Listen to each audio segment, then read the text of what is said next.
Muy buenas y bienvenidos a La Diferencia. Yo soy Roberto Rodríguez Tejera. Hoy tenemos un programa muy especial, hoy tenemos un programa de presidentes. Va a estar aquí en solamente unos minutos con nosotros la presidenta electa ya hace solamente unas semanas del Partido Demócrata, Anet Tadeo. Y está el presidente también electo hace unas semanas del Partido Republicano, Nelson Díaz. Así que entre presidentes nos vamos a ver en solamente unos segundos aquí en La Diferencia. Van a estar discutiendo, por supuesto, la visión tanto de nuestra política local como estatal, como nacional desde el punto de vista republicano y demócrata. Así que no se pierda este programa. También nos va a acompañar, ya está aquí con nosotros, Ricardo Martínez Cita, abogado, asesor jurídico de Unión Liberal Cubana. Pero queremos ir directamente al tema que nos va a ocupar en el primer segmento, que es que en Cuba ya se empezaron a expedir pasaportes y ya se empezaron a recibir pasaportes. En las últimas horas han recibido pasaportes 12 reconocidos opositores cubanos, Joanny Sánchez y Reinaldo Escobar. Tenemos en línea a Reinaldo con nosotros. Reinaldo, gracias por acompañarnos. Vamos directamente a ti porque no queremos tener nada que problemas técnicos ni telefónicos que a veces sucede. Gracias por acompañarnos. Está aquí al lado mío Ricardo Martínez, sí, te escucha también. Cuéntame, cómo fue el proceso y qué van a hacer ustedes ahora.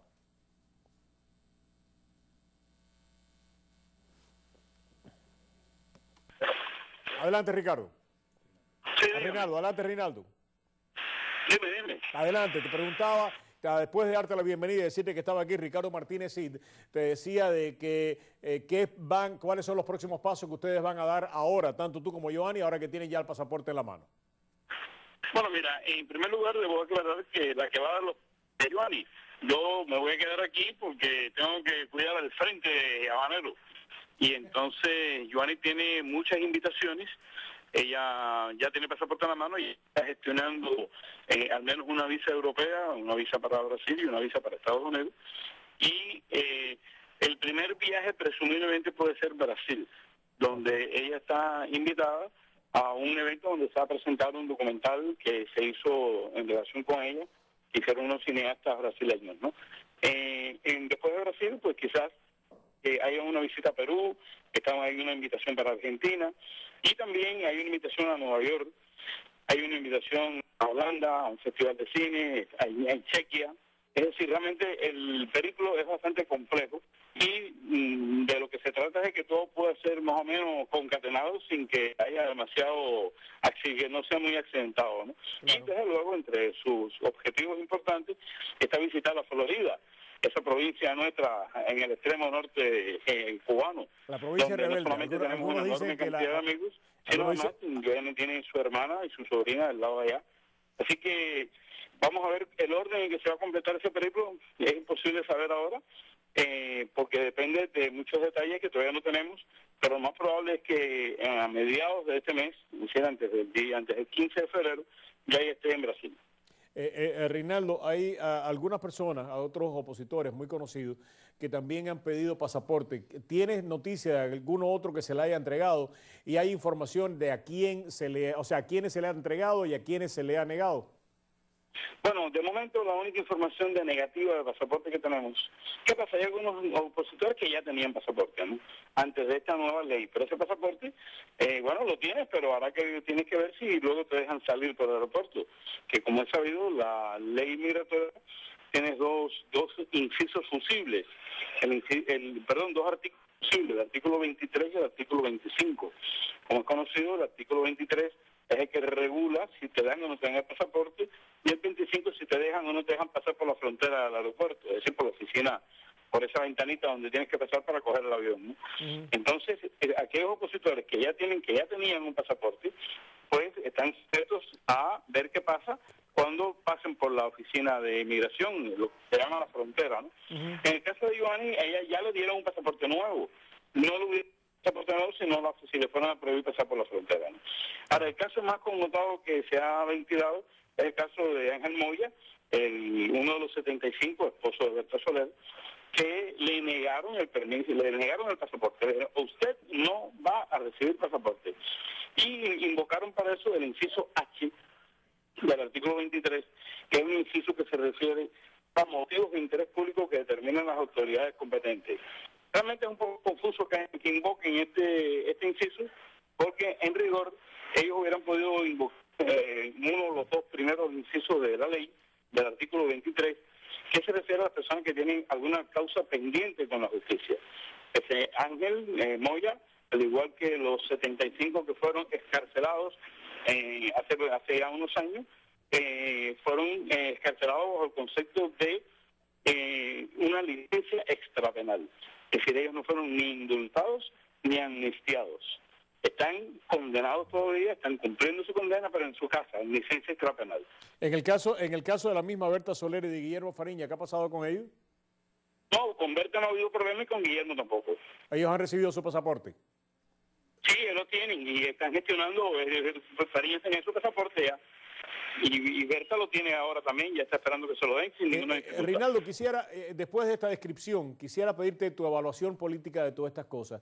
¿Es esto importante? ¿Es significativo? ¿Qué lectura ustedes y nosotros debemos de terminar haciendo de esto que ha pasado en los últimos días, en las últimas semanas? Bueno, yo pienso que el gobierno está haciendo gestos en dos direcciones. Una en la dirección de que va a aflojar algo y otra en la dirección de que todavía tiene el control. Es decir, no se vayan a creer que no tenemos el control. Entonces, a esto y no le dan el pasaporte a Moya, ¿no?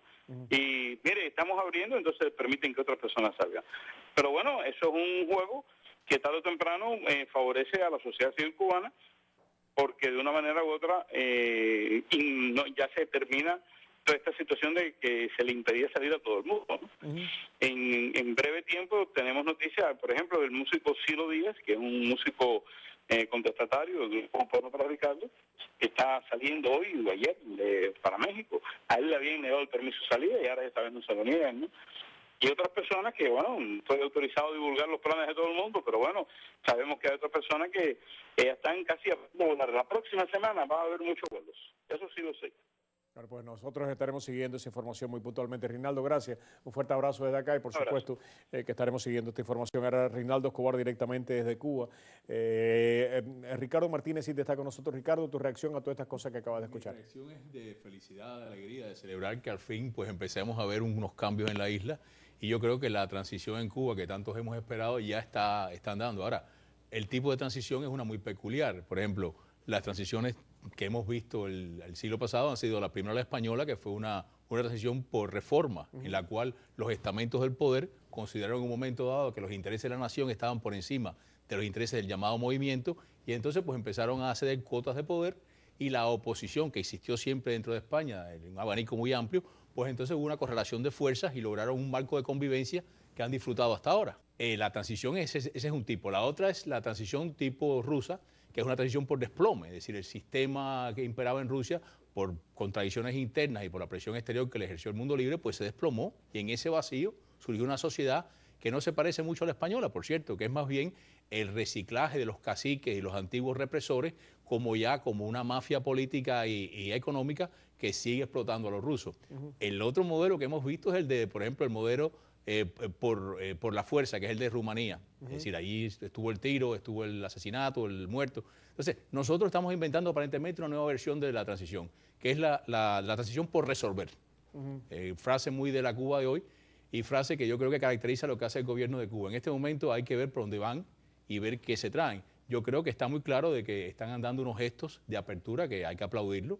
Yo creo que están andando estos gestos para justificar que el resto del mundo acabe de aceptar el régimen militar cubano como un gobierno legítimo, entre ellos el gobierno de los Estados Unidos, porque ellos han estudiado y estudian esto y se dedican a esto a fondo y saben que en Washington en este momento, si el presidente Obama pudiese anotarse el tanto de la normalización con las relaciones con Cuba, sería un tanto político importante, puesto que tantos presidentes de la época de Eisenhower no han logrado hacerlo.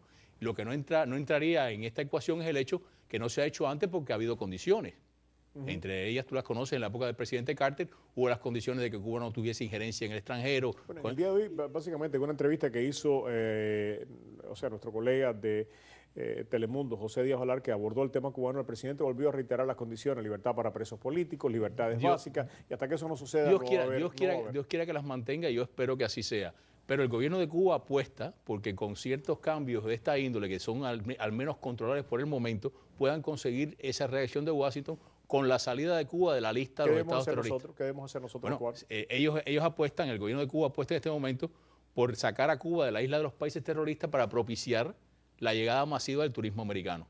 Nosotros tenemos que responder, en mi opinión, inteligentemente, insistiendo en que estamos de acuerdo con todo lo que sea apertura, con todo lo que sea contacto con nuestros hermanos en la isla, pero condicionado a que las personas que viajen de aquí, por ejemplo, tengan las protecciones consulares que tienen cualquier país del mundo. Que cualquier crédito que se le otorgue a la dictadura cubana sea un crédito que esté basado en factores económicos, no sencillamente en factores blandos. Que aparte de eso, cualquier tecnología que se pase a la isla no sea una tecnología que sea efectiva para mantener el control dentro de la isla. Entonces nosotros tenemos que reaccionar a esto, primero que nada tratando de llenar el vacío que hay en Miami. En Miami yo creo que desde que murió el señor Mascanosa hay un vacío de poder. Él había logrado en su momento tener una voz muy fuerte en Washington con ambos partidos, en la cual era un contrapeso al cabildeo y a los movimientos constantes de un servicio de inteligencia que tiene 50 y pico de años trabajando y trabajando muy bien. Con la muerte de Mascanosa pues ha habido un desplome de lo que es la influencia, vamos a decirle exilio cubano, por no tener otra palabra más adecuada para él, que es un exilio que se ha adaptado, que no ha dejado de pensar en Cuba en muchos casos, y hay que buscar, en mi opinión, la forma de vertebrar algún tipo de partidos políticos dentro de Miami que puedan ejercer presión sobre ambos partidos, cooperar con la política norteamericana y con la cubana de apertura para que este vacío no nos lleve a la irrelevancia, como el Tratado de París. Es decir, volvemos a estar en una situación en la cual entre dos gobiernos se van a arreglar y va a quedar fuera por completo la oposición que representa a esta pareja tan valiente que hemos visto y los que estamos aquí dispuestos a aportar nuestro poco para que Cuba pues vuelva al seno de las naciones civilizadas, como le diría yo. Entonces, hemos hablado tú y yo antes de lo que es un partido político.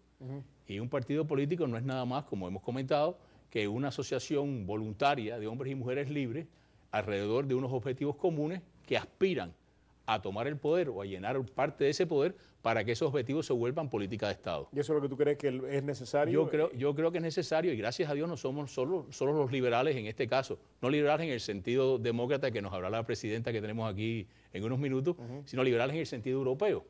El Partido Demócrata Americano no es un partido liberal en este sentido, el Partido Demócrata Americano es un partido más bien socialdemócrata, es decir, un partido que concibe que hay una participación fuerte del Estado como solución a los problemas de la sociedad, respetando las normas del juego y la libertad individual.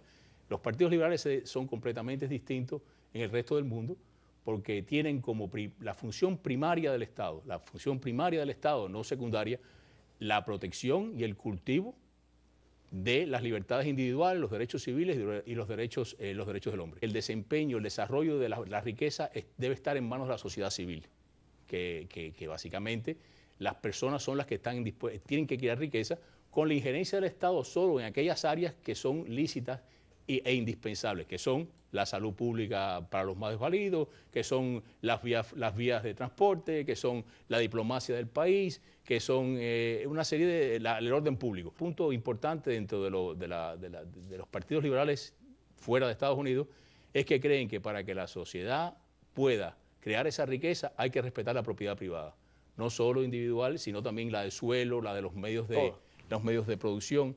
Hay una serie de cosas. Entonces, basado en esos preámbulos, nosotros estamos tratando de organizar en Miami un grupo de hombres y mujeres que se nos sumen para tener algún tipo de influencia en lo que se avecina, y se avecina muy rápido. Por ejemplo, yo lo que veo es que la misma Joanny y su marido, para mí representan mucho.